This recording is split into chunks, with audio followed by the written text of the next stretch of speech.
इन वक्त मौजूद आहियूं कराची के इलाइक़े इब्राहिम हैदरी में। कुछ ॾींहं पहिरियां हिते अणवणंदड़ वाक़ियो थियो। हितां जी हिकु न्याणी असमत खाणी जो खे कोरंगी अस्पताल जी इंतज़ामिया इंतहाई बेदर्दी सां क़त्ल कयो।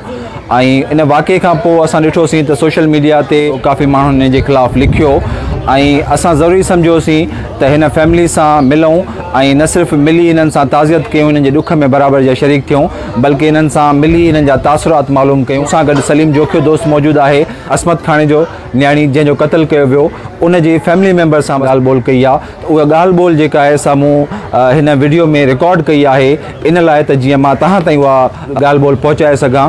असमत जे क़ातिलनि जी गिरफ़्तारी जेका तहरीक आहे उनखे सॼी सिंध में उजागर करे सघिजे, छाकाणि त जेसिताईं असां सभु गॾिबासीं न ऐं सभु हिन मामले जे ख़िलाफ़ु, हिन वाक़े जे ख़िलाफ़ु एहतिजाज न कंदासीं, तेसिताईं असांजी इंतिज़ामिया अखि कोन पटींदी। हिकु न्याणीअ सां ॾींहं ॾिठे जो एॾो कलोर कयो वियो, एॾो बेदर्दीअ सां हुनखे क़त्ल कयो वियो। मां सम्झां थो त इहो असांजो फ़र्ज़ु थिए थो त हिन वाक़े खे उजागर बि कयूं, हिन वाक़े ते असां लिखूं बि जेकॾहिं हिन वाक़े जे ख़िलाफ़ु एहतिजाज थियनि था त असां उनजो हिसो थियूं, शरीक थियूं, त जीअं असां हिकिड़ी सिंध जी न्याणीअ खे, केटी बंदर जी सिंध जी न्याणी इब्राहिम हैदरी जी न्याणी खे इंसाफ़ ॾियारे सघूं। सही 18 तारीख़ जो वाक़ियो थियो आहे। 18 तारीख़ ते मुंहिंजी छोकिरी 11 जे टाइम बराबरि घरां निकिती आहे, पंहिंजी अम्मी खां मोकिलाए त मां वञा थी डॉक्टर वटां चेकअप कराए वरी अचां थी। हालांकि उन खां अॻु में उन जा ॾंद ॾुखिया पिया, उहो बराबरि थी विया हुआ। उन खां बाद में तक़रीबन नमाज़ जे टाइम में अमड़ सारियोसि त हाणे टाइम इलाही थी विया न आई आहे। हुन फ़ोन कयो त हुनजो फ़ोन रिसीव कंहिं कोन कयो। ॿिए दफ़ा बि फ़ोन कई तॾहिं बि रिसीव कोन थियो। हुन खां बाद में कंहिं छोकिरे फ़ोन कयो त हुन चयो आंटी तूं केरु पई ॻाल्हाईं, हू उर्दू वारो हो। त हुन चयोसि त आउं असमत जी अम्मी आहियां। उन खां बाद में तव्हां छा थियो, फ़ोन मुंहिंजो रिसीव न पई करे त चई अमड़ तूं हाणे कर वञ जिना एमरजेंसी वार्ड में, असमत जी तबीयत सही न आहे। मुंहिंजी घरवारी ॿुधायो संदसि भाउ खे, हू बि निकिरी वियो, पाण बि हितां रक्शो खणी क्रॉसिंग छॾई कोन। वरी फ़ोन आयो चई न 5 नंबर कुरंगी वरी सिंध गवर्नमेंट अस्पताल में मोटी अचे। जॾहिं हुते वई गेट जे अंदरि वई आहे तॾहिं वरी फ़ोन कई त तूं मोटी वरी वापसि वञ जिना। तॾहिं हिन चयो माजरो छा आहे, आउं त अची ॾिसां। अंदरि वञे त डॉक्टरनि हिनखे ॾिठो, डॉक्टर हिनखे ॾिसी करे भॼणु लॻा। पुछा छा कई त कंहिं बि नथे ॿुधायोसि। वरी उन असमत जो मासी छोकिरो आहे, अब्दुरज़ाक नालो आहे, उन ॻोल्हे बि ॾिठो त बेड ते पई आहे। हालांकि हितां चङी भली वई आहे, उन सां ज़ुल्म थियो वियो आहे। उन खां बाद में उनजे भाउ खे घुरायो वियो ऐं ॿिया हितां विया। उन जॾहिं भाउ आयो पुलिस अॻु में बीठल आहे। हालांकि पुलिस खे कंहिं घुरायो अला आलम का ख़बर कोन्हे। जॾहिं उनजो भाउ आयो आहे तॾहिं उनजे भाउ खे पुलिस वारा ॿाह में झले हली पहिरीं FIR कटाए पोइ अची तूं पंहिंजे भेण जो मसइलो हल कर। पुलिस वारनि पंहिंजी मर्ज़ी सां FIR कटी आहे। कुझु नाला हुनखे ईंदड़ हुआ सो हुन ॿुधाया, अञा 2-3 ॿिया मज़ीद हुनखे ॿुधाइणा हुआ त चऊं बाबा हाणे जेके लिखाया अथई इहे ई आहिनि, बाक़ी जेके तूं नाला ॿुधाए पई उहो तूं बयान में ॾिजांइ। पुलिस वारनि पंहिंजी गेम करे पंहिंजी मर्ज़ी सां FIR ठाही। उन खां बाद में वरी चऊं त हाणे आयूं हलो जना। उन जॾहिं जना रवानो थी विया न, उन टाइम ते आउं पहुतुसि। जना वियासीं, उते बि असांखे तक़रीबन असांखे हिकिड़ो थी वियो राति जो। सम्झ में ॻाल्हि कोन थी वई त छा पियो थिए छा न। पोस्टमार्टम थियो, आयासीं हिते पंहिंजे घर।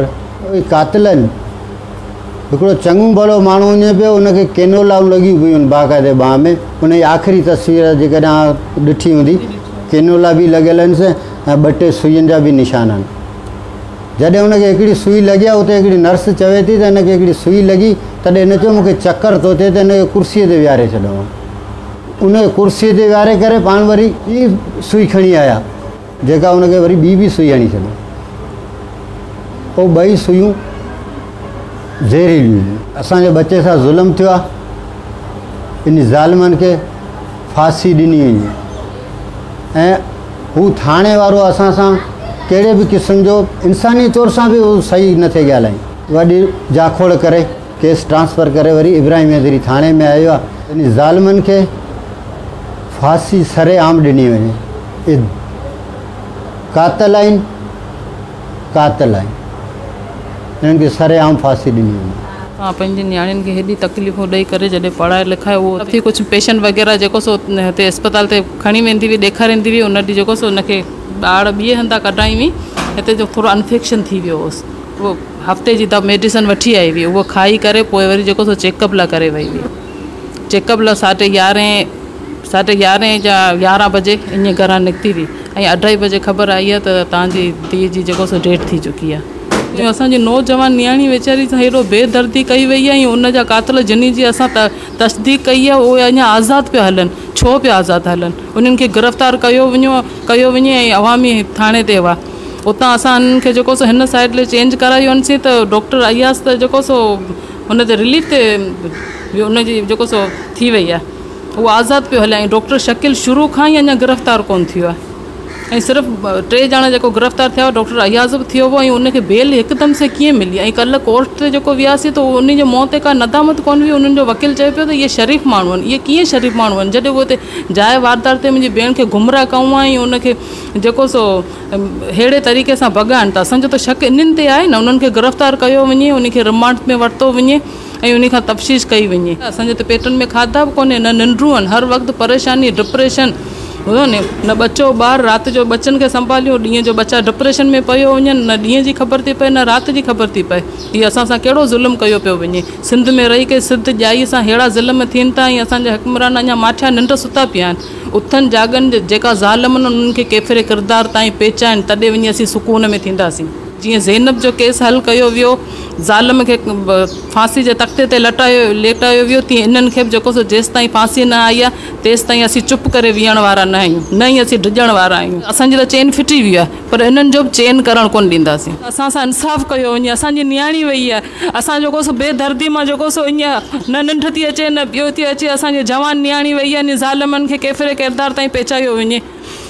असांखे को सुकून कोन्हे। असीं ग़रीब आहियूं, असीं इन में ख़ुशि आहियूं, पर असांखे इंसाफ़ खपे, इंसाफ़ खपे। असांखे कुझु ई न खपे, असांखे इंसाफ़ खपे। महिरबानी करे अल्लाह जे वास्ते असां सां इंसाफ़ कयो वञे, इन्हनि ज़ालिमनि खे जेको सो केतिरे किरदार ताईं पेचायो वञे। इहो मां सभिनि ॿारनि खे इहो थी चवणु चाहियां त इहो सिंध जी नियाणी सभिनि सिंधी भाइरनि खे इहो अपील थी करणु चाहियां त उहो जेको सो हिकिड़ी स्टूडेंट हुई, पढ़ाई हुई ऐं बहादुर इलाही दिलेर असांजी नियाणी हुई। असां माइट उन ते फ़ख़्रु करींदा हुआसीं। अॼु उनखे एॾो बेदर्दी सां हीअं क़तल कयो वियो आहे, हिन जो असांखे इंसाफ़ खपे। महिरबानी करे अल्लाह जे वास्ते जेको सो सभिनीनि खे इहो अपील थी करियां, रिक्वेस्ट थी कयां त असांखे इंसाफ़ खपे, इंसाफ़ खपे। मुंहिंजो नालो शाज़िया आहे ऐं मुंहिंजो तालुक़ु इब्राहिम हैदरी सां आहे। असमत बेसिकली केटी बंदर जी आहे ऐं उतां खां पोइ वरी शिफ्ट थी करे इब्राहिम हैदरी आया। असमत BSc जी स्टूडेंट हुई ऐं इंडस हॉस्पिटल में कमु कंदी हुई। उनखां पहिरियां आगा खान में एज़ अ वर्कर कमु कंदी हुई। असमत हमेशह जॾहिं बि असांखे मिलंदी हुई त मतिलबु को माण्हू ई हूंदा, कॾहिं कॾहिं परेशान बि थी वेंदो आहे, पर मूं ज़िंदगी में असमत खे कॾहिं बि परेशान या अपसेट न ॾिठो आहे। उनखे कोशिशि मतिलबु इहो कंदी हुई। आगा खान में जॾहिं कमु कंदी हुई त मतिलबु एनी टाइम खिल मस्ती मज़ाक ऐं हुनखे दर्द हूंदो हो त पंहिंजे माण्हुनि जे लाइ कुझु करियां।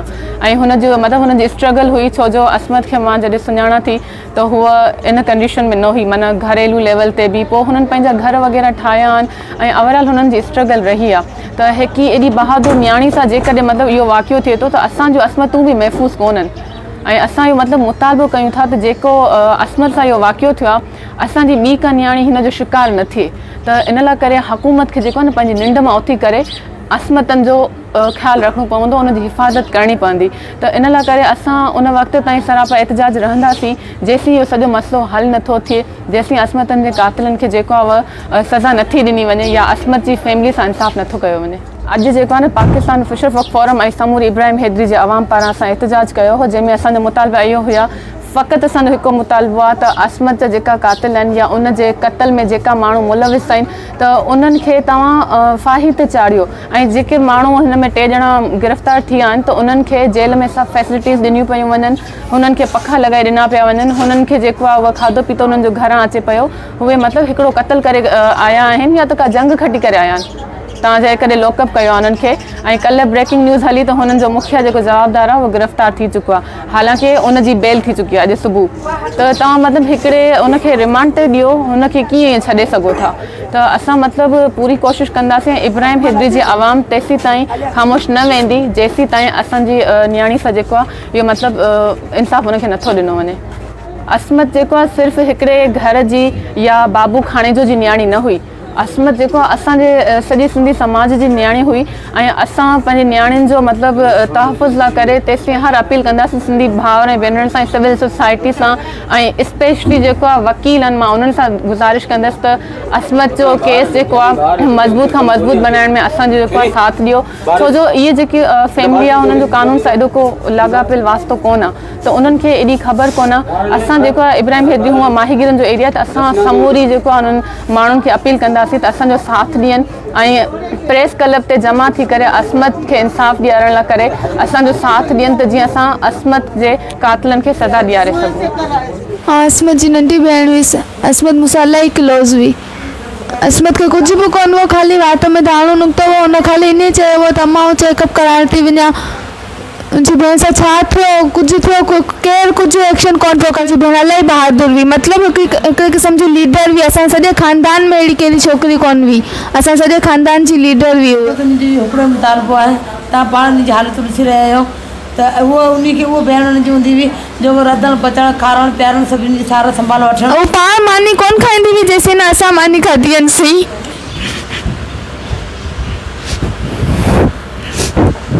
असांखे दुख असांजी भेण जो असां चाहियूं था जेको असांजी भेण सां थियो उहो ॿियो कंहिंसां न थिए उनखे कातिलनि खे सज़ा ॾी वञे उनखे सरेआम फांसी ॾी वञे असांजी भेण जॾहिं खां वई आहे असां त अकेला थी विया आहियूं